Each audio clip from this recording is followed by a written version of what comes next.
Hi friends, I'm Hasfa and I've been a booth seller for 4 years now. In those 4 years, I've had two booths that have been really successful. I've had one booth that has gone under and I have one booth that I'm working really hard to save. All those 4 years have taught me so many things about being a booth owner that today I want to share my top 5 tips to increasing sales in your booth. Tip number 1, if you want to be a successful booth owner, you need to have reliable sourcing.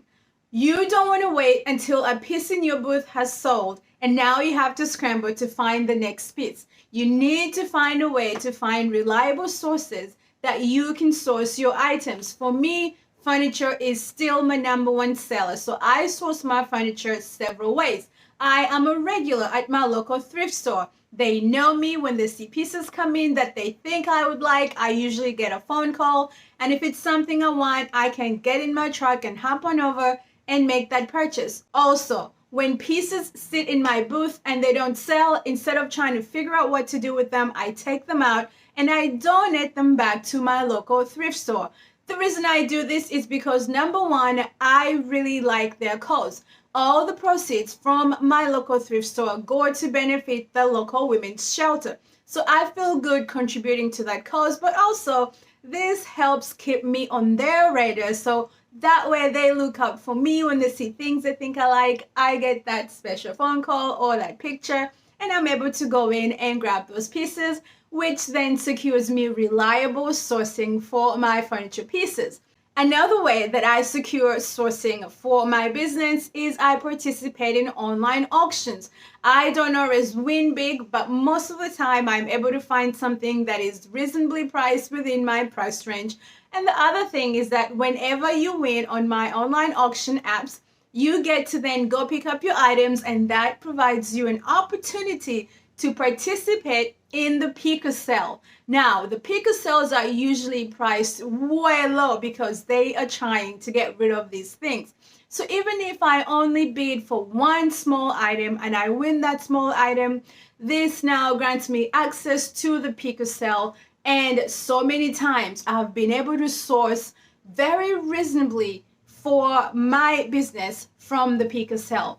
A third way that I secure sourcing for my business is that I've made it clear to all the people in my family that I take old furniture and I flip furniture. My neighborhood community groups all know that I am the furniture lady. When someone has something they want to get rid of, guess who they call? They call me. When someone sees a piece of furniture on the curb, guess who they tag? They tag me.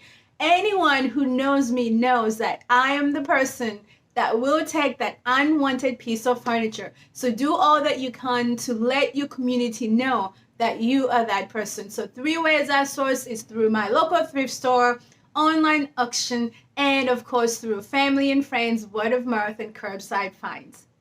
Tip number 2, you want to flip your items quickly. This is a lesson I've had to learn the hard way. Over the years that I've been doing this, in the past, I used to have my garage full to the brim, and sometimes I'd have pieces sitting there for over a year and some.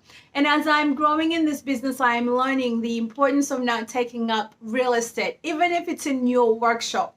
Because when your workshop is crowded, it stifles your creativity. Now you have no room to work and you cannot think. So figure out a way to flip your pieces quickly. Figure out what it is that you need to do to get that goal achieved. For me, it was getting a storage unit.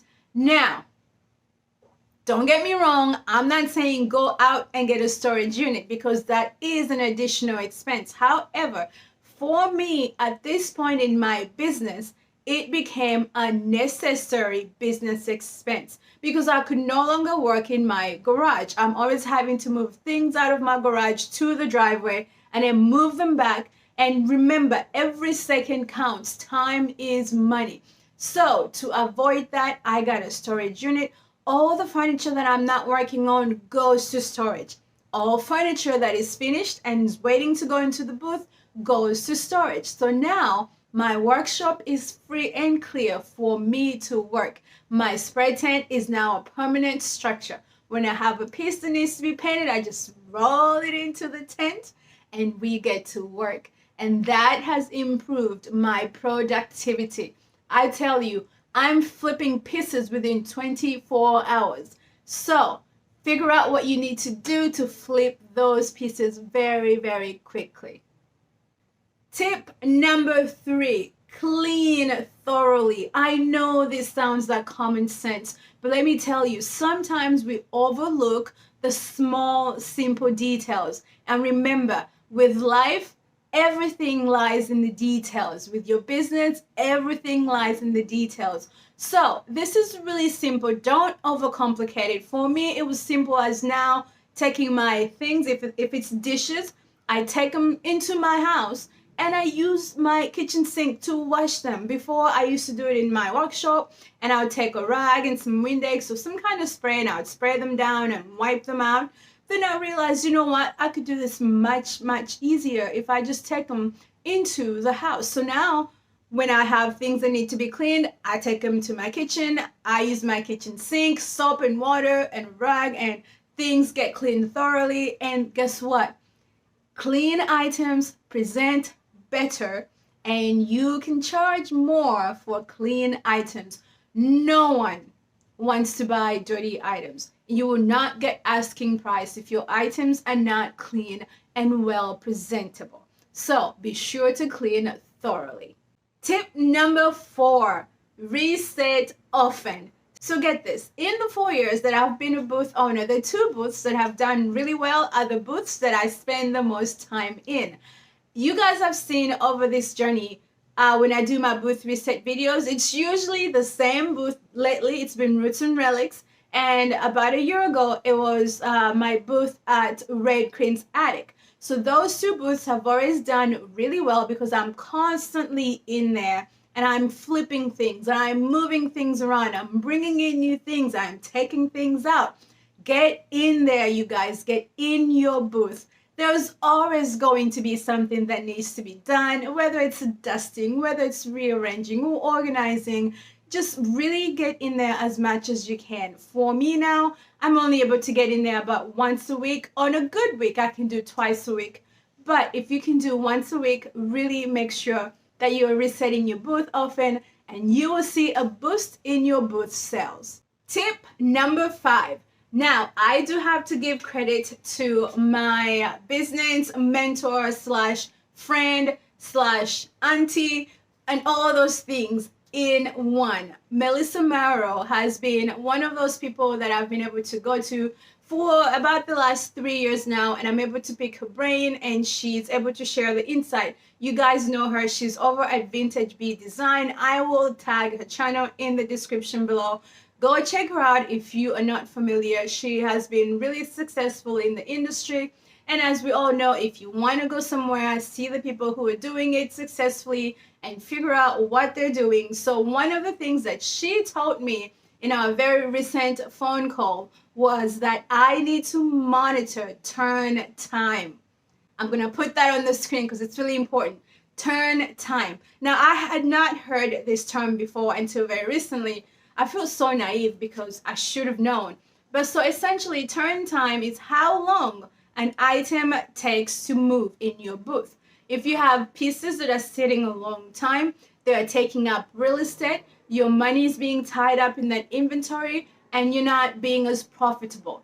Focus on pieces that are going to turn, pieces that are going to move quickly. And the way you figure this out is by monitoring the turn time to your products.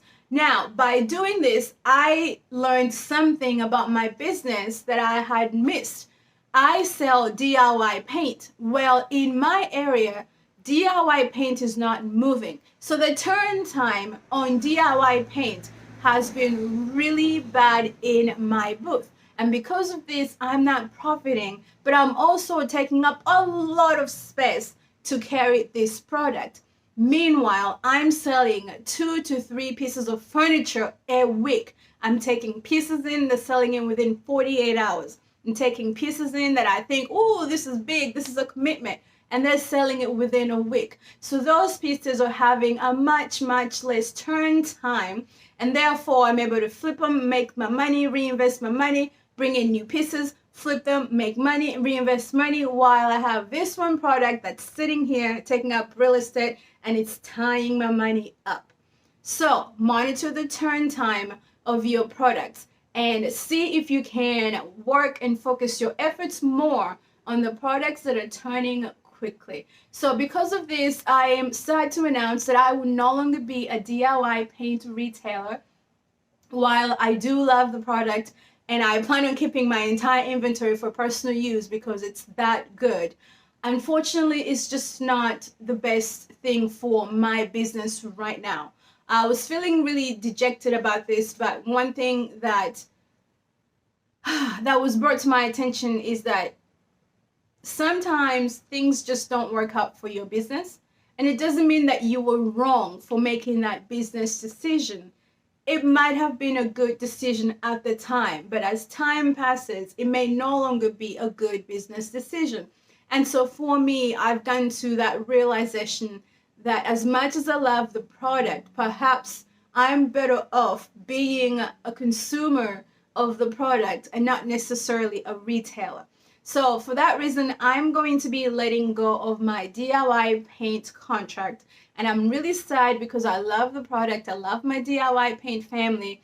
But you guys, 2025, if you remember my goals for 2025 included being a responsible business owner. And as a responsible business owner, you have to make decisions that are important and are essential for your business. And this is one of those decisions. So by doing this, now I'm going to open up a lot more space in my booth to, guess what, carry furniture. Because why? Furniture has a much less turn time than the paint. So there you have it, friends. Those are my 5 tips to being a successful booth owner. Let's recap. Number 1, you need reliable sourcing. Number 2, you need to flip your items quickly. Number 3, clean thoroughly. Number 4, reset your booth often. And number 5, monitor the turn time of your inventory. That's it for today's video. Thank you so much for watching. I hope you found some inspiration or learned something new. And if you have, would you share that in the comments below?